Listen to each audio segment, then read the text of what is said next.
army in to have the Hispanics shipped to a military base. But the Hispanics are very grateful to be shipped to a military base by the army. They're grateful for the attention. The foundation also praised island residents for raising $40,000 in a fundraiser for the migrants. Oh, but not really for the migrants, because none of the money is going to actual migrants. Of course it's not. Quote, the vineyard community stepped up in an unprecedented way. Really, on whose behalf? Oh, its own. The money went to them. They raised money for themselves, not for the Venezuelans. Hilarious. We have been so overwhelmed with everyone's kind words and thought and financial support for our brothers and sisters from Venezuela. Our brothers and sisters who we had deported instantly by men with guns. So we thought we'd check in with our brothers and sisters from Venezuela, but unfortunately, they're locked up on a military base, so they could not be reached for comment tonight. It's unthinkable to me. It's almost treasonous. Ooh, almost treasonous. Siding with Putin. Who's siding with Putin? I haven't seen anybody do that. I've seen a few people try to side with the United States. And that, says Mitt Romney, a man who got 4 deferments to keep himself out of the Vietnam War, that is almost treasonous. What's so interesting, we don't want to pick on Mitt Romney here, it's too easy. But it does seem like, if you take a step back, that the very same people who spent the last, say, 2 years telling us that this country, our country, is inherently sinful and racist and disgusting and born in iniquity, those same people, the ones who lecture you about how there's something inherently wrong with you if you live here, were born here, those same people have been the very quickest, the very first to whip around and accuse anyone who wants to save the United States from yet another pointless war, a war that they would never fight in and nor their children, accuse those people of being unpatriotic. Well, you don't love America enough, says the man who thinks America is racist. So, okay, it's just Mitt Romney. Never a genius, obviously deep in the grip of some late life crisis, licking his wounds from being beaten by Obama in 2012. Okay. Senator Rob Portman of Ohio, who's leaving thankfully, said the other day that the current moment is the most united this country has been since 9/11. Well, he's right in one way. It's certainly united the United States Congress. As of this afternoon, 9 out of the last 10 tweets that Rob Portman sent have been about Ukraine. Oh. Not a single tweet about the fact you're getting poorer by the day. Try to fill up your car. On Amazon last night, a single jar of organic peanut butter cost $15. That's just one product. Spread that across the entire grocery store, and that's what you're looking at. Is that going to help with the fentanyl killings that are going on right now? 100,000 people die last year? No. Rob Portman doesn't care. What he cares about is Ukraine. And he shares that concern with Lindsey Graham and Chuck Schumer and Nancy Pelosi and, of course, Liz Cheney. So they are unified. But what's so interesting, if this is such a unifying moment, then why was their first instinct to denounce fellow Americans as traitors and call for them to be imprisoned? Really unifying? They don't care about Ukraine, a lot of these people, any more than they cared about George Floyd. They used tragedy, George Floyd's death, the tragic invasion of Ukraine, for domestic political purposes. We're talking about the kind of race hate you cannot mistake for anything else, the kind where people just come out and announce, I hate this race of people, and here's why I do. It's hard to believe that anything like that is happening right now on American television, but it is, out in the open. Apparently on the left, what you're about to see is considered completely normal, even good. And that should worry you deeply. You don't want to live in Rwanda.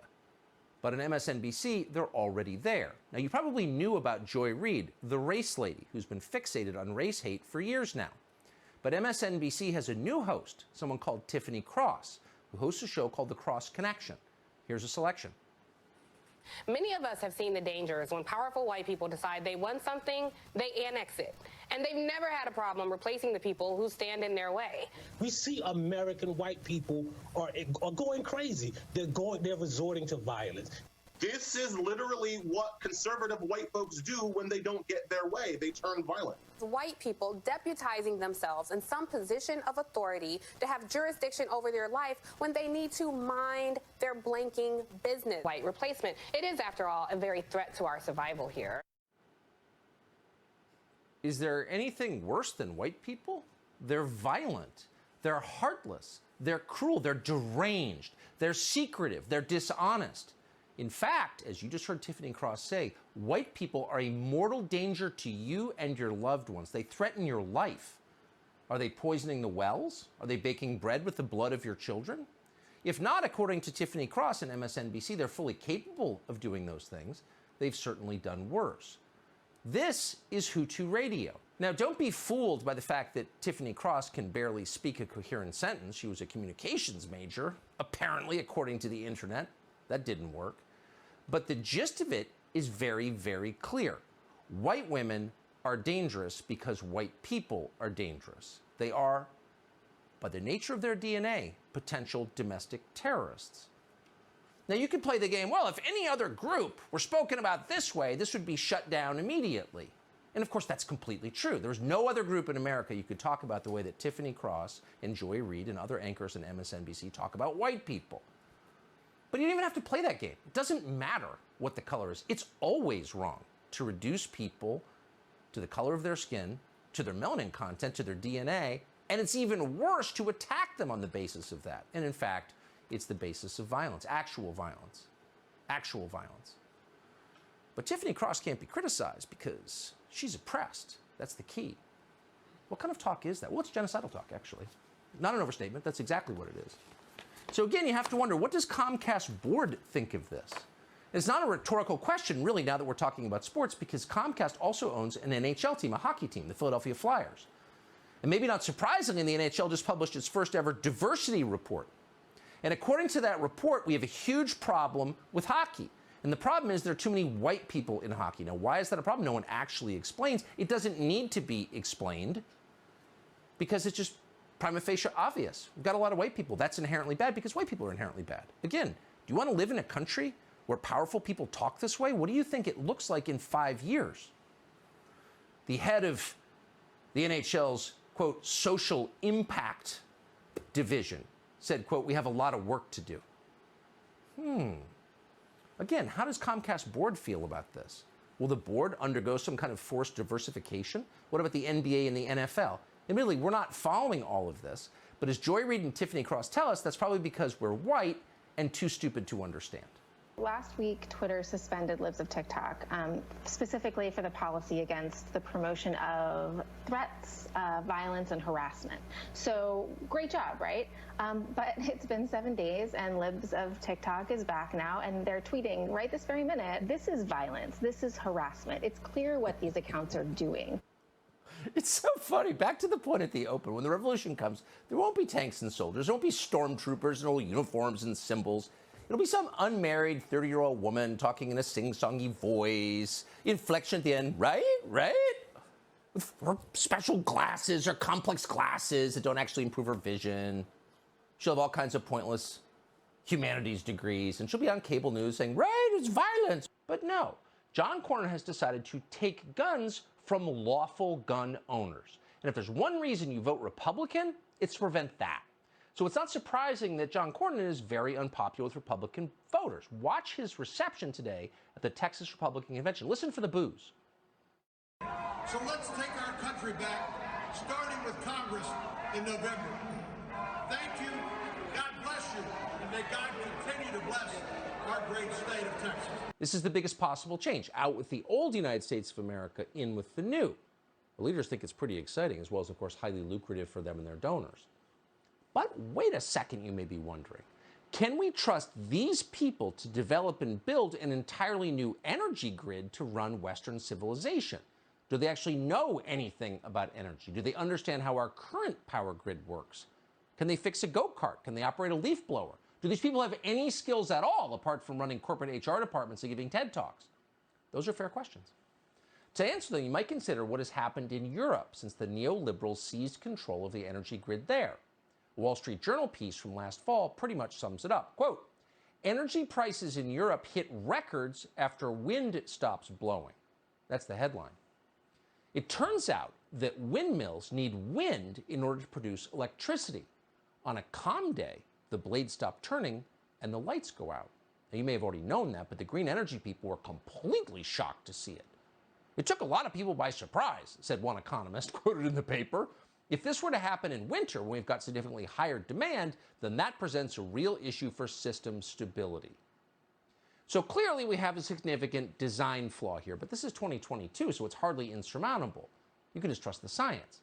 The most obvious solution is to place enormous diesel-powered fans in front of the windmills. That way, wind farms will never be without wind, and we will never be without electricity. It's pretty clever. Sandy Cortez likes that idea. But Joe Biden is thinking bigger than that. Biden plans to issue an executive order commanding the wind to blow. That's not shading the truth. That's inverting the truth. It's scary, and you're seeing a lot of it lately. John Fetterman won The View today, for example. The one thing everyone knows about John Fetterman is that in May he suffered serious brain damage from a stroke. He can now barely speak. That's true, it's obvious, there's no debate about it. Now, if you live in Pennsylvania, you may vote for John Fetterman on Tuesday anyway, depending upon how attached you are to late-term abortion. But no matter how you vote, with or against, you can't argue that John Fetterman, quote, looks and sounds great, because by any measure, he does not at all. But that's exactly what ABC hosts argued today. Watch this. Yeah, I really believe that it certainly wasn't an even event for me, without a doubt. John Fetterman, you look and sound great. Really, ABC lady? Have you had a stroke too? How stupid do you think your audience is? Pretty stupid, apparently. This same liar described Fetterman's Senate debate performance, the one you saw, as, quote, incredibly courageous and brave, like he was on the bin Laden raid instead of drooling on a stage in Harrisburg. That's not incredibly courageous. It's incredibly cruel. John Fetterman's wife ought to be shunned by decent people for allowing that to happen. She knew her husband's condition. She just wants the power.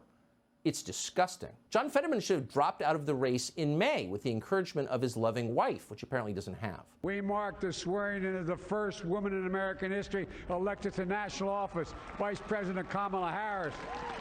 Don't tell me things can't change. Don't tell me things can't change. Oh, they can change, and they have. That was just the other day. We were getting goosebumps listening to it, but now they're ghosting Kamala Harris like a bad Tinder date. They're pretending she doesn't exist. In effect, in doing that, the Democratic Party is embracing white supremacy. How? Well, Democratic Party leaders plan to deny Harris a job that she has earned as Democratic nominee and replace her in the next cycle with yet another, wait for it now, white man. Let's try Beto. How about Mayor Pete? Notice a theme here? Pale and male, as they're forever telling us. Because it turns out, diversity isn't actually our strength. Equity and inclusion are fine if you're hiring middle managers at a big company. You would never hire a middle-aged white guy at Citibank. That's probably illegal. Same with the airlines and hospitals. We've got way too many white male pilots and heart surgeons and Supreme Court justices. The Biden administration tells us that constantly. They seem to mean it. They use DOJ to enforce their rules. Yet somehow the most anti-white political party in the English-speaking world is suddenly pushing another white man for president. How does that work? Joe Biden and friends, Ron Klain. Well, it turns out the presidency is a different thing. Affirmative action is essential for vice presidents, obviously. That's how we got Kamala Harris in the first place, but not for presidents. Presidents have too much power, so the usual diversity standards don't apply. We've had 46 white male presidents in a row, and the Democratic Party wants you to have another. Not so fast, racists. Hold on a second. Now, the rest of official Washington may be completely on board with this coup against Kamala Harris, who, again, earned the job. They may be willing to stand back and allow America's highest-ranking woman of color to be degraded and humiliated in the pages of the New York Times, but we're not. We believe Kamala Harris is a human being with hopes and dreams and aspirations. She's a first in so many ways. She celebrated Kwanzaa before it was even invented. And of course, now that Oprah is retired, Kamala Harris is America's main source of life-affirming aphorisms that don't actually mean anything. Watch this montage, which we have lovingly collected, and ask yourself how anyone could stand in the way of this woman becoming president of the United States. You know, when we talk about our children, I know for this group, we all believe that when we talk about the children of the community, they are the children of the community. And so what we all experience is on an electric school bus, on an electric bus, no exhaust, no diesel smell. It is time for us to do what we have been doing, and that time is every day. Every day it is time for us to agree. This whole thing about the border, we've been to the border. We've been to the border. You haven't been to the border. And I haven't been to Europe. And I don't think, yes. And my pronouns pronouns are she, her, and hers. She, her, and her. She would look down at me and Kamala, what do you want? What do you want? And I looked back up at her and I said, freedom! We must together work together to see where we are, where we are headed, but also see it as a moment, yes, to together. It is the perspective of a woman who grew up a black child in America, who was also a prosecutor, who also has a mother who arrived here at the age of 19 from India, who also, you know, likes hip hop. Like, what do you want to know? Well, what do you want to know? She's unbelievable. You would deny that person a chance to serve? That is the person the Democratic insiders are tonight, ladies and gentlemen, trying to remove from the public stage. And if no one else will say it, we will. It's wrong. Despite appearances, Kamala Harris is not a disposable consumer product. She's a pioneer. Do you know what she went through trying to get a fair shake in the systemically racist country as the daughter of college professors? It wasn't easy. You know how hard she worked? At one point, she even dated Montel Williams. Few would go that far, but Kamala Harris did. No wonder she's sick and tired of being sick and tired. We get it. Watch as she did the work and unpacked her generational trauma live on television for you. You know, there was a little girl in California who was part of the second class to integrate her public schools. And she was bused to school every day. And that little girl was me.